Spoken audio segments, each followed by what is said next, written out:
일본의 문부과학성이 지난 8일 자국의 교과서 업체 5곳이 제출한 수정 신청을 승인하였습니다. 이 승인에 따라 일본의 중고등학교 총 29개의 교과서에서 종군 위안부는 위안부로, 강제 연행은 징용 또는 봉헌으로 대체되었는데요.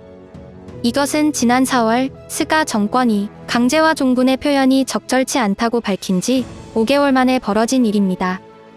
이에 우리 외교부는 일본 정부가 위안부 피해자와 강제징용 문제를 희석하고자 하는 답변서를 결정한 데 이어 교과서 출판사들이 관련 표현의 수정을 신청하고 문부과학성이 이를 승인한 것은 매우 유감이다 라며 입장을 밝혔습니다.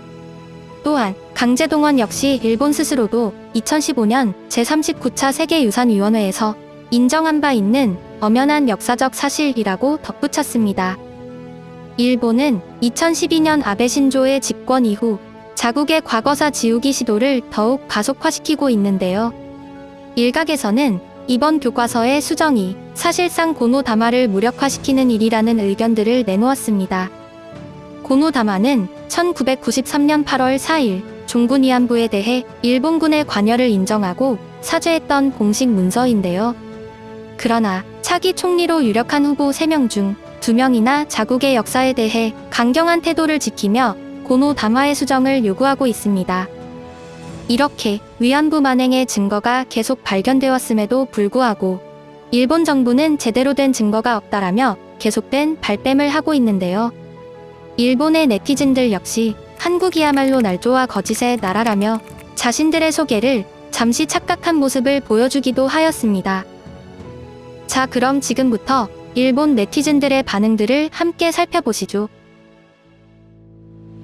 이것은 일본 교육 행정에 대한 내정 간섭이며 허위에 기초한 트집이다.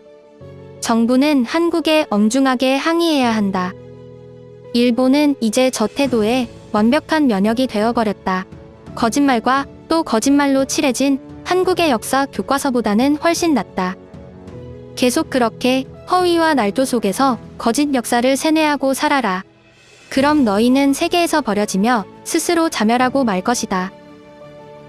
베트남전의 전범국 주제에 한국의 초등학교랑 중학교들은 베트남에서 무슨 일들이 있었는지 제대로 가르치기나 해라.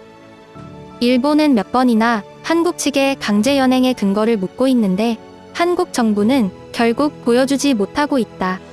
진심으로 어떤 조사를 했는지 물어보고 싶은 겁니다. 설마 증언을 뒷받침할 근거가 나오지 않고 있나 봐요? 일본이 행한 침략은 틀림없는 사실. 가해자는 책임을 잊기 십상이지만 피해자는 언제까지든 잊지 않는 게 당연한 일. 한국은 뭐가 유감이라는 거지? 역사적으로 없었던 일을 교과서에 싣는 게 더 문제 아닌가? 현재 일본에서 일하는 조선계 유흥업소 직원들과 사업가들을 추방시켜야 한다. 나중에 모두 강제 연행됐다. 라고 말할 수도 있어. 위안소를 만든 일본군 측이 오히려 착한 거지. 미국과 독일은 자국 군인들에 의한 민간 여성 성폭행 문제에 시달렸다. 하지만 일본은 지금도 확인할 수 있는 자료지만 그 당시 신문에 일본군과 현지 여성이 나란히 사이좋게 찍은 사진들이 게재되고 있었다. 한국의 잘못된 교과서를 정정하는 게 시급하다. 건국이 60년 정도밖에 되지 않아서 역사가 없습니다. 억지로 만든다면 3페이지 정도는 나오겠죠. 한국은 자신들의 흑역사를 숨기기 위해 일본을 이용하지 마십시오. 그곳의 역사는 사실이 아니기 때문에 국제사회에서 통용되지 않습니다. 한국 속담에는 거짓말도 100번 하면 진실이 된다라는 말이 있습니다만 역사에서는 거짓말을 100번 한다고 사실이 되지 않아요. 너희들의 태도부터 행동까지 모든 것이 유감이다. 우리는 영화나 드라마의 각본이 교과서에 실리는 나라와는 다르다. 종군도 아니고 강제 연행도 아니었다. 당시 적국이었던 미국의 자료를 필사적으로 끌어모아도 증거는 하나도 없었다. 오히려 위안부에 편안하고 좋은 생활상이 묘사되어 있었지. 참고로 한국은 교과서에 일본인을 자국 노동자로 소개한 적도 있고 영화의 장면들을 싣고 있었던 적도 있다고 합니다. 대단하네요. 마음대로 해. 계속 이런다면 우리도 진심으로 대치할 각오다. 합병은 서로가 서명하여 체결된 국제조약입니다. 일본은 에도 막부 말기에 서구 열강과 국제조약을 체결했는데 메이지 신정부가 그것을 계승해 조약 개정에 도달했습니다. 스스로 서명하여 체결한 조약이기 때문에 당연한 책임을 지고 있다는 거죠. 그런데 그에 비해 한국은 어떤가요? 자국 정부의 책임에 대한 화살이 두려워 전부 일본 탓으로 돌리고 있습니다.